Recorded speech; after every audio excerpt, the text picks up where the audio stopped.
자, 오늘 요한계시록 22장 마지막 장입니다. 22장 마지막 장. 자, 요한계시록 22장입니다. 22장은 마지막 약속이 이제 나오는 거죠. 그러니까 전체 계시의 결론입니다. 전체 계시의 결론이고, 요한계시록의 결론일 뿐 아니라 성경 자체의 결론이죠. 자, 주님께서 무엇을 우리에게 말씀하시는지 봅시다. 읽겠습니다. 또 그가 나에게 하나님과 어린 양의 보좌에서 흘러나오는 수정처럼 맑은 생명수의 정결한 강을 보여주더라. 그 도성의 거리 한가운데와 그 강의 양편에는 생명나무가 있어 12가지 과실을 맺으며 달마다 과실을 내더라. 그리고 그 나무의 잎사귀들은 민족들을 치유하기 위한 것이더라. 다시는 저주가 없고 하나님과 어린 양의 보좌가 그 안에 있을 것이며 그의 종들이 그를 섬기리니 그들은 그의 얼굴을 볼 것이며 그의 이름이 그들의 이마 위에 있으리라. 거기에는 밤이 없겠고 그들에게는 촛불도 햇빛도 필요하지 아니하니 이는 주 하나님께서 그들을 비추시기 때문이라. 그들이 영원부터로 통치하리라. 참 아름다운 말씀이죠. 21장에서 이미 우리는 새 예루살렘이 얼마나 멋있는지를 봤어요. 휘황찬란하죠. 온갖 보석으로 지장되어 있고 또 그 규모는 엄청 크고요. 우리 모든 그리스도인들이 들어가 살 수 있을 만큼 대저택을 하나씩 받을 만큼 엄청난 규모의 크기입니다. 뭐 그 도성이 단지 커서 좋겠어요? 단지 그 도성이 뭐 황금보석 꾸며져 있어서 좋은 거겠습니까? 바로 우리 주님이 계셔서 좋은 거 아니겠습니까? 그렇죠? 우리 주님이 계시고 또 우리가 주님과 더불어서 영원부터로 거하니까 좋은 겁니다. 근데 이제 22장에 새 예루살렘의 모습이 조금 더 설명되어 있네요. 여기 보니까 생명수의 정결한 강이 나오고 생명나무가 또 나오죠. 그렇죠? 생명수, 그러니까 생명강, 그리고 생명나무. 그리고 좀 전에 이제 찬송가도 그 생명강가에 대한 언급을 했고요. 그렇죠? 지금 21장에서 본 것처럼 성전은 별도로 없다 그랬어요. 성전은 별도로 없고 다만 주님의 보좌에서부터 이제 샘물이 흘러납니다. 주의 보좌에서부터 강물 흘러나는데 좀 아까 찬송도 불렀잖아요. 그 모습이에요. 에스겔 47장에 보게 되면은 천년 왕국 때에도 보좌에서 강물이 흘러나와요. 그래서 이 두 묘사가 비슷하기 때문에 사람들이 혼동을 하는데 에스겔 47장은 천년 왕국이에요. 지상에. 그래서 에스겔 47장에서는 성전으로부터 강물이 흘러나옵니다. 근데 여기는 성전이 없잖아요. 예루살렘에는 주님의 보좌는 있지만 성전 자체는 없어요. 근데 에스겔에서는 성전에서 나와요. 그러니까 땅의 예루살렘, 천년왕국 동안 있는 모습이고 요한계시록 22장은 저 하늘의 예루살렘을 말하는 것이고요. 영원 세계에서 펼쳐질 모습입니다. 근데 강이 있고 강변에 나무가 있고 이것은 뭐 천년왕국이나 영원 세계나 상황 자체는 비슷한 것 같아요. 1절에 특별한 묘사가 있어요. 하나님과 어린 양의 보좌라 그러는데 우리가 한국말로 들을 땐 잘 모르는데요. 영어로 표현하게 되면 스론이라는 보좌가 단수로 되어 있어요. 하나님과 어린 양 두 분을 말하기 때문에 스론즈 복수로 말해야 될 텐데 단수로 말하고 있거든요. 한 보좌가 있는 거죠. 여러분 지금 교회 시대는 어떻습니까? 하나님의 보좌가 있고 예수님이 하나님의 보좌 오른편에 앉아 계시다 그러죠. 그렇죠. 지금은 하나님의 보좌가 있고 예수님이 하나님의 보좌 오른편에 앉아 계신다 그래요. 여기는 하나님의 보좌와 어린 양의 보좌가 하나입니다. 두 분이 의자에 겹쳐있다는 말이 아니라 삼위일체, 지금은 이제 삼위일체 한 하나님이지만은 셋으로 나타나시잖아요. 삼위일체. 근데 삼위일체가 한 신격으로 다 회귀된다는 그런 모습으로 이해를 할 수가 있어요. 그러니까 천년왕국 때는요. 아버지가 별도로 계시고 물론 삼위일체지만 하나님이 있고 또 예수님이 인간의 몸을 여전히 입고 내려오셔서 땅을 통치하신단 말입니다. 영원 세계는 회귀가 되는 거 하나가 되는 거예요. 그래도 우리 눈에 보이는 게 예수님이에요. 그렇죠? 어차피 성부 하나님은 눈에 안 보여요. 성령 하나님 눈에 안 보입니다. 성자 하나님만 눈에 보였어요. 옛날부터 지금까지 영원토록. 그렇죠? 그래서 우리가 보는 거는 여전히 똑같아요. 예수님을 보는 거예요. 그분이 다 이제 앉아서 영원토록 통치하시는 것이고 그 보좌에서부터 이제 샘물이 흘러나온다고 언급하시죠. 2절에서는 생명나무가 나오는데 12과실이 있고 달마다 과실을 낸다고 했으니까 매달마다 과실을 내는 거겠죠. 매달마다 종류가 다른 과실을 낸다고 이해하면 될 것입니다. 이 세상에 이런 과실이 나무가 없죠. 생명나무 특별한 나무입니다. 여기 보니까 또 잎사귀는 민족들을 치유하기 위한 것이라고 말하는데 이것도 천년왕국과 유사합니다. 상황이 좀 유사하긴 해요. 그런데 여기 보게 되면은 어디에요? 그 14절에서도 생명나무에 대한 권리를 받는다고 그랬잖아요. 생명나무를 먹어서 사는 거예요. 근데 우리는 어떻습니까? 우리도 생명나무를 먹어야 살까요? 우리는 이미 영생을 얻었지 않아요. 그러니까 지금 교회 시대 성도들은 이 모든 것들을 다 초월하는 거예요. 이미 우리는 생명나무, 그러니까 우리에게 굳이 생명나무를 말한다면 십자가 예수님이죠. 우리는 십자가 예수님을 통해서 영생을 얻었고 그 영생은 절대로 없어지지 않습니다. 근데 왕국 백성들은 이 생명나무를 먹어야만 되는 특별한 부분이 있어요. 여기서 생명나무든 뭐 생명수든 문자적인 강물이고 문자적인 나무입니다. 이걸 상징으로 보면 안 돼요. 자, 창세기에서 선악나무가 있었고 생명나무가 있었잖아요. 이게 상징인가요? 실제인가요? 실제예요. 아담과 이브는 그 선악과를 먹고 영이 죽은 겁니다. 아니 어떻게 사람이 과일 하나 먹었다고 영이 죽을 수가 있어? 라고 생각할지 모르지만 당연히 그 에덴 상황에서는 초자연적인 상태였고 하나님께서 그렇게 명령하셨고 그대로 이끌으셨기 때문에 우리는 이걸 문자 그대로 믿어요. 하지만 구원받지 않은 사람들이 이것을 믿겠어요? 이 사실을 세상 사람들이 믿겠습니까? 그러니까 성경을 뭐라 그래? 신화라 그러잖아요. 아, 저거는 진짜 나무의 열매를 따먹었다는 것이 아니라 나무의 열매로 상징되는 어떠한 죄성을 말하겠지. 뭐 이런 식으로 설명하고 넘어갈 거잖아요. 이 세상의 모든 건국 신화, 이 세상의 모든 창세 신화가 있듯이 그 신화로 취급하는 겁니다. 믿지 않는 거예요. 상징으로 보게 되면은 성경이 안 풀려요. 문자 그대로 봐야 되는 거예요. 자, 이 선악과, 이 생명나무, 생명과일, 이걸 또 상징으로 보는 또 이상한 이단들이 있죠. 성경을 상징으로 보게 되면, 물론 성경에 상징적인 표현도 있어요. 하지만 그거는 문맥적으로 상징인 것을 알 때만 상징인 것이고, 이렇게 명확한 것은 문자적으로 봐야 돼요. 이건 문자적인 나무고, 문자적인 열매고, 문자적인 강물이에요. 그렇게 펼쳐질 거란 말입니다. 신천지에서 선악과를 사탄이라 그래요. 사탄이고, 사탄을 따르는 가짜 교회들을 선악과라 그래요. 선악나무라 그래요. 성경에 보면 나무를 사람으로 비유할 때가 있잖아요. 그건 문맥적으로 사람을 나무로 비유할 때 그 부분이지 성경에 모든 나무가 다 사람이 아닌 거죠. 저 밖에 나무가 다 사람입니까? 사람을 나무로 비유할 때가 종종 있는 거죠. 그렇죠. 그럼 생명나무를 뭐라 그럴까 그 사람들이? 자기네 교주 이만희래요. 예수님이라고도 하고 이만희라고도 하고 이만희를 따르는 그 자기네 신천지 교회를 생명나무라고 말해요. 상징으로 보니까 다양한 해석을 하는 거죠. 자기의 입맛에 맞게. 문자 그대로 보게 되면 입맛에 맞게 해석할 수가 있어요? 없어요? 없죠.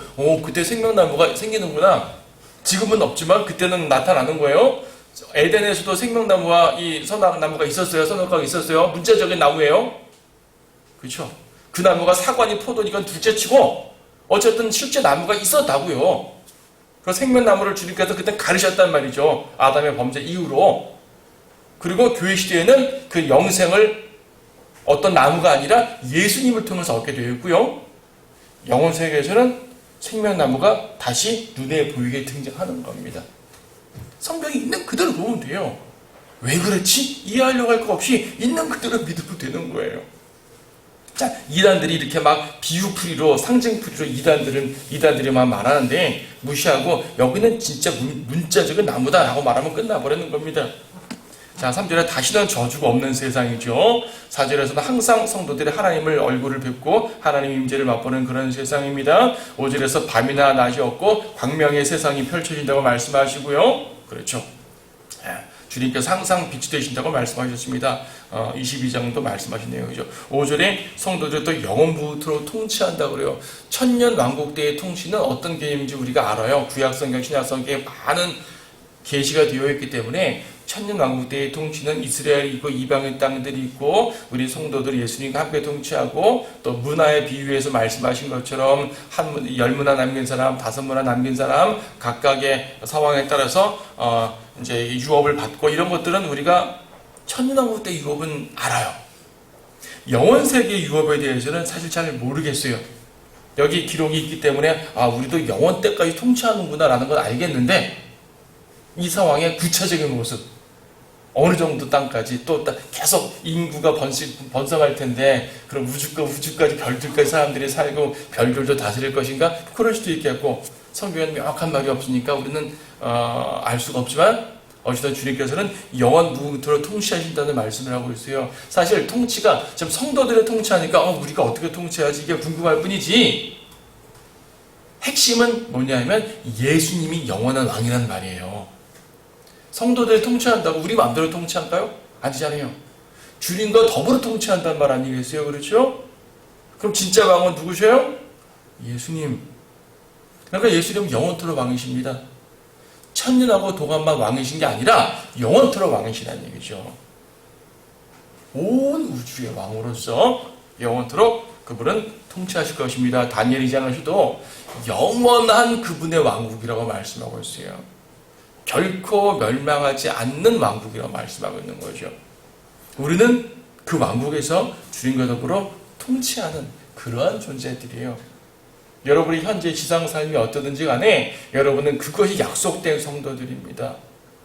그렇죠? 여러분들의 그리스도 안에서의 영적 자존감을 충분히 세울 수가 있겠죠? 예, 세상에서 여러분들이 잘나고 못나고 다 필요 없어요. 우리는 주님과 더불어 영원한 통치자라는 사실이에요.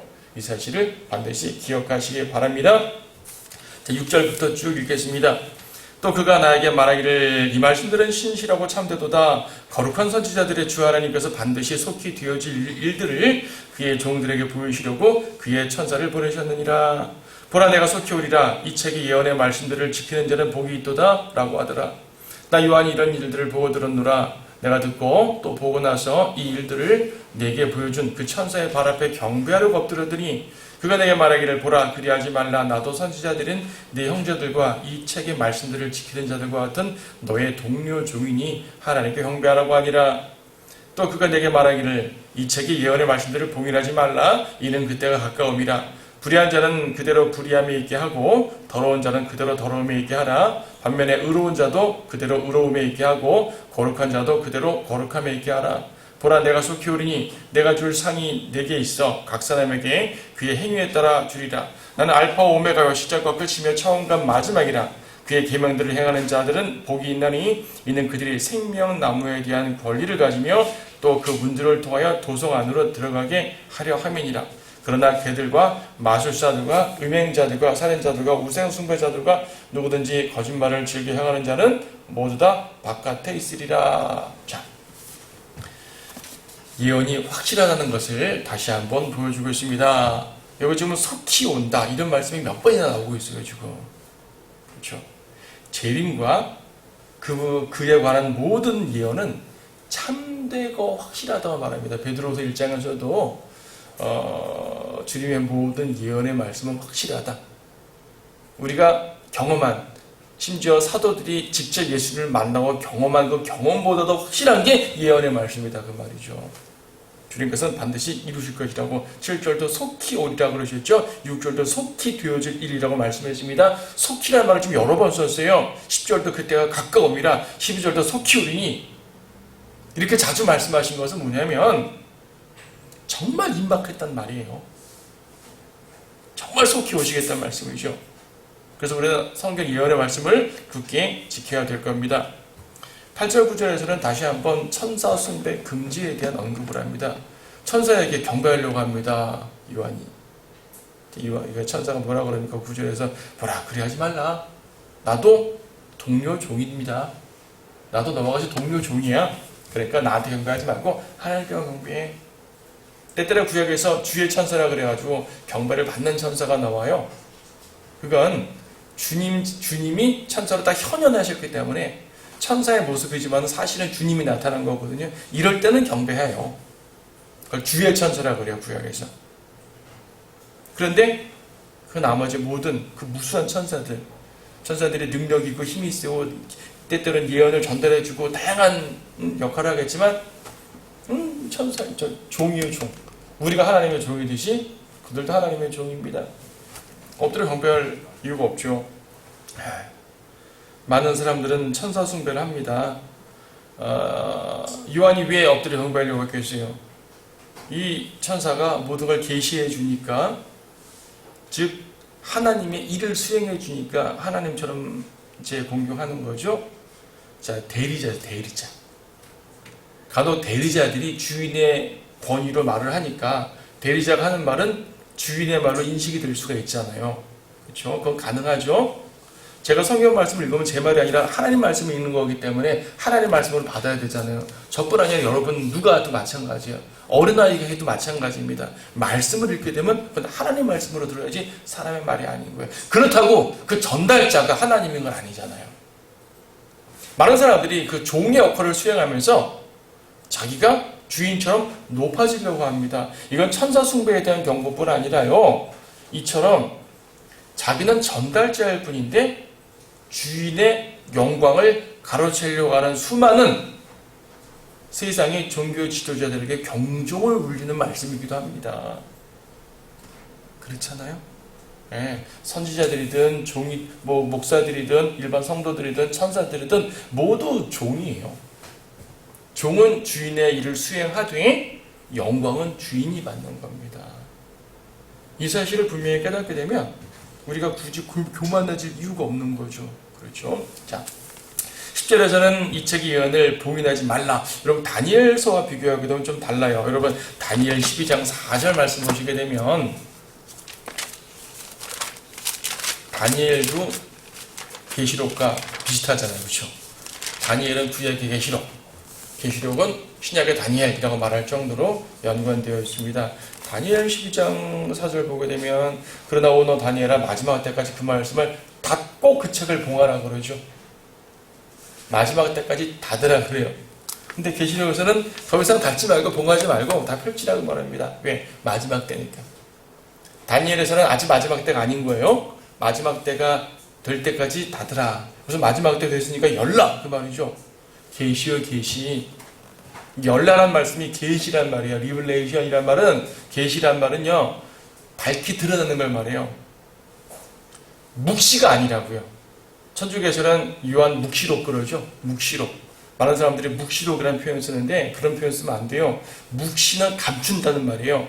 암시적으로 알려주는 걸 묵시라고 그러고, 계시는 밝히 뻥 뚫려 드러나는 걸 계시라고 그래요. 하나님의 말씀 우리에게 밝히 보여주셨어요. 계시해 주신 거예요. 근데 이걸 자꾸 감추려고 그러죠. 감추고 묵시라고 감춰가지고 상징으로 보는 거예요. 성경을 자꾸. 안 돼요. 성경은 계시입니다. 요한계시록 밝히 드러나서 알려주신 겁니다. 11절 15절에 불의한 자는 그대로 불의함이 있게 하고 더러운 자는 그대로 더러움이 있게 하라고 합니다. 아까 다니엘서에서는요 불의한 자들, 악한 자들을 의롭게 돌이키라고 말씀하시는데 무슨 불의한 자를 놔두라고. 이 말은 뭐예요? 복음 전하지 말란 말인가요? 그런 말이 아니죠. 그런 말이 아니라 그만큼 때가 됐단 말입니다. 더 이상 그렇게 할 여유가 없고 때가 됐단 말입니다. 계시록 22장의 모든 것들이 종결되는 그 상황을 말하는 거죠. 하지만 우리는 아직까지 조금은 때가 남았잖아요. 그렇죠? 주님께서 아직 오시기 전이니까 우리의 생명이 닿을 때까지, 주님 오실 때까지 우리는 이 일들을 해야 됩니다. 그래서 이제 여기서는 때가 다 됐다는, 임박했다는 그런 표현일 뿐이고 우리가 복음 전파하지 말라는 말은 당연히 아니겠죠. 그런 구절 오해하시면 안 됩니다. 12절에서 속히 오셔서 상을 주신다고 그래요. 속히 오신다고. 성도에게는 상을 주시고요. 14절에 행위를 지킨 사람들은 생명나무 권리를 주신다고 말씀하시고요. 이 모든 것들은 13절에 있는 것처럼 알파오 오메가이신 주님께서 직접 말씀하신 것이기 때문에 그분의 계시대로 분명히 이루어질 것입니다. 알파 오메가란 말 여러 번 나왔죠. 알파 오메가 1장에서도 몇 번 나왔어요. 1장 8절에서도 나는 알파와 오메가요 시작과 끝이라 그랬죠. 11절도 나는 알파와 오메가요 처음과 마지막이라 그랬습니다. 계시록에서도 알파와 오메가라 말씀하셨죠. 알파와 오메가. 21장 6절도 알파와 오메가 시작과 끝이다. 주님은 계시록 시작에서 알파와 오메가, 계시록 끝부분에서 알파와 오메가 말씀하시면서 딱 제 짝을 이루시는 겁니다. 그러니까요, 그분은 실로 역사의 알파와 오메가이십니다. 그렇죠. 창조부터 영원까지. 그분은 계시의 알파 오메가이십니다. 그분이 계시를 시작해 주셨고 성도들을 통해서 계시를 전달하게 하시고 계시를 또 이루어 주시고요. 우리 생명이 알파 오메가이십니다. 우리에게 생명을 주시고 또 구원받은 성도 영원한 생명을 주시고 그 생명을 자라게 하셔가지고 주님께 영광 돌리게 하고 또 주님과 함께 다스리게 하시고 주님은 모든 면에서 알파와 오메가셔요.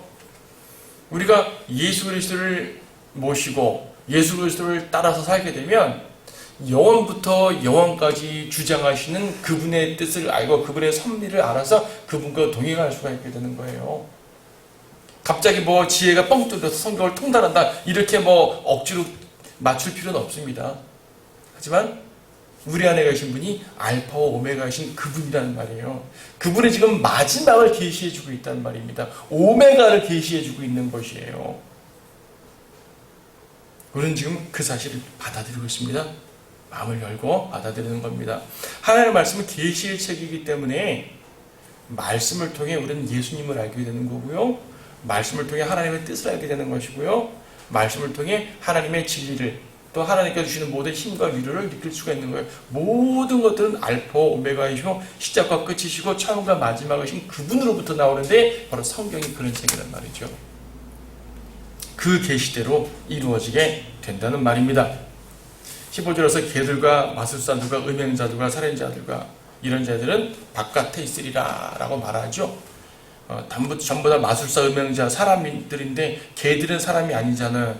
또 문자적으로 본다고 이것까지 문자적으로 봐가지고 천국에는 다른 동물은 가도 개들은 못 가나? 뭐 그렇게 생각하는 건 아니죠. 여기서 개라는 것은 가짜 종들을 말해요. 가짜 종들. 베드로후서 2장에 보게 되면 가짜 종들, 즉 거짓 선지자, 거짓 교사 이런 가짜 종들을 가리켜 개나 돼지라고 묘사합니다.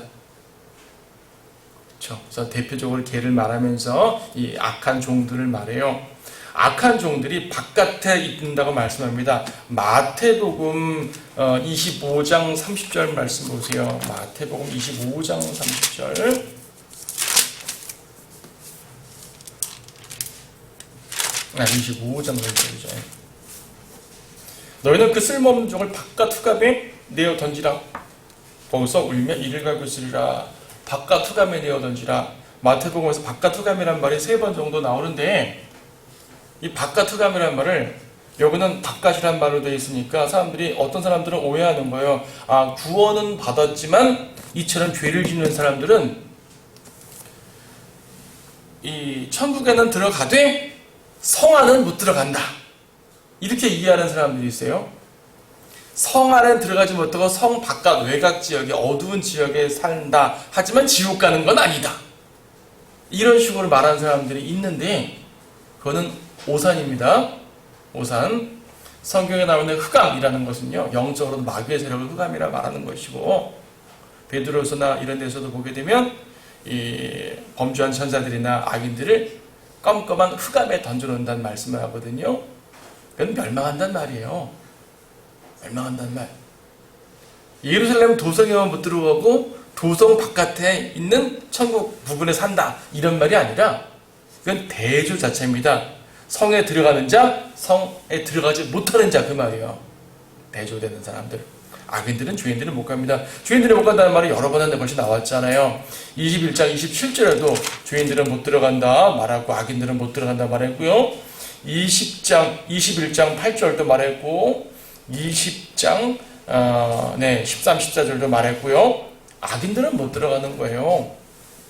누가 들어갑니까? 천인왕국은 행위왕국은 되지만 이 말씀을 우리와 적용해가지고 그래 제가 지금 거짓말하고 음행하고 우상숭배하고 하게 되면 거짓말하게 되면 그래 음행이나 우상숭배는 안 할 자신이 있지만 거짓말은 안 할 자신이 없는데 나 어제도 거짓말하고 앞으로도 거짓말할 수 있는데 그럼 나는 이 성에 못 들어가는 것인가? 이런 말 아니죠. 우리 20장에서 이미 백보태 심판을 말할 때 봤어요. 우리는 생명책 이름이 있잖아요. 생명책 이름이 없게 되면 자기의 이런 행위들이 그대로 드러나니까 지옥 가고 불목 가고 하는 거 멸망하는 거예요. 바깥에 가면 들어가는 거예요. 우리 생명책에 이름이 있으면 이런 것들은 의미 없게 되는 겁니다. 그러니까 이런 행위와 관계된 거 나올 때 왕국시대에 이런 데는 특별하지만은 우리와 적용하게 되면 이 행위를 보지 마시고 20장 맨 마지막에 생명책 이 생각만 딱 하면 되는 겁니다. 생명책에 있게 되면 그런 행위들이 지워지게 되니까 여러분들은 걱정하지 마시고 이 안에 이 세율의 도성에서 영원토록 주님과 함께 산다는 걸 기억하세요. 자, 마지막 부분. 나 예수는 교회들에 관한 이러한 일을 너희에게 증거하기 위하여 나의 천사를 보내었노라. 나는 다윗의 뿌리요 자손이며 또 빛나는 새벽별이라.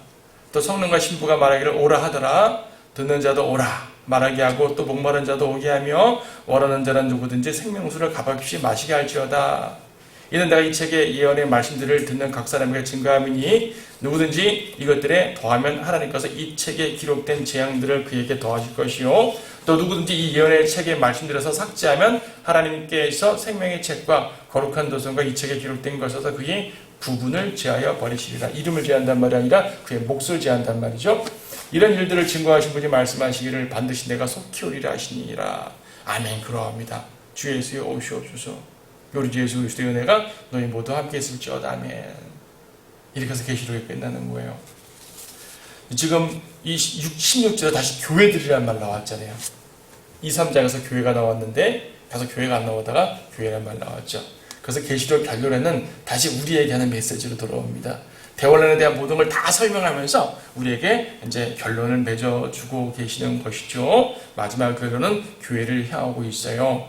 17절도 성령과 신부가 말하기를 신부 우리 그리스도인들 아니겠습니까? 신부를 성령과 연관해서 언급을 하셨어요. 예수님이 자기 자신을 뭐라고 묘사하십니까? 다윗의 뿌리요 자손이며. 구약 예언의 연속성이에요. 우리가 아무리 신약성도고 신약성경이 우리에게 중요한 교리라고 하지만 구약성경과 관계없이 우리는 믿는 게 아니잖아요. 신약성경 자체도 구약성경과 연관이 있는 거예요. 연속성이에요. 연속성. 어떤 의미로 연속성입니까? 구약의 신약의 중심에 예수님이 계시는 겁니다. 구약도 예수님에 대해서 상당히 많은 양이죠. 결과적으로 예수님을 예언하는 책이고요. 신약은 예수님을 드러낸 책이죠. 근데 그분을 예수님에 대한 예표가 구약에 꽤 많은데 여기서는 다윗의 관계에서 말하는 것입니다. 왜 다윗을 중심으로 말했을까요? 다윗의 자손이란 말은 왕이란 말이거든요. 왕권. 그렇죠. 영원한 왕국의 왕이 다윗의 아들이에요. 그러니까 예수님을 다윗의 뿌리요 자손이라 말하는 것은 영원한 왕국의 합법적 주인이다 그 말입니다. 그분이 주인이세요. 또 빛나는 새벽별이라 했습니다. 빛나는 새벽별. 새벽별은 아침을 예고하는 별이잖아요. 그렇죠? 새벽별에 뜨면 아침이 뜹니다. 아침이 옵니다. 그러니까 곧 아침이 올 거다. 속히 재림하실 거다. 이런 것들을 계시하는 의미에서 새벽별이라는 말을 쓰기도 했어요. 어쨌든 그분의 본질은 새벽별이세요. 제가 여기 잠깐 인용해 놓은 게 있는데 사탄은 새벽별이 아니죠. 그렇죠? 새벽별은 예수님의 새벽별이에요. 이사야 14장 12절에서 하고 인용해 놨는데 교재에 개혁성경 이사야 14장 12절에서는 너 아침의 아들 계명성이요 라고 되어 있어요. 계명성이라는 말은 모닝스타, 즉 새벽별이란 말이에요. 개혁성경 들어간다면 너 아침의 아들 새벽별이요 라는 말이거든요. 근데 이 이사야 14장은 사탄에 대한 묘사예요. 사탄에 대한 묘사. 사탄에게 예수님이 호칭을 줘버렸기 때문에 심각한 변경이 되는 거죠. 킹제임스 성경에는 오 아침의 아들 루시퍼야 사탄을 명확하게 제시했다는 말입니다. 사람들이 속는 거죠. 사탄에게 예수님으로 보게 만드는 거죠. 사탄이 미혹하는 거 사람이 속는 겁니다. 사탄을 보고 예수님인 줄 알아요. 지금도 많은 사람들이 왜 그래요? 사탄은 자신을 빛의 선서로 드러내잖아요.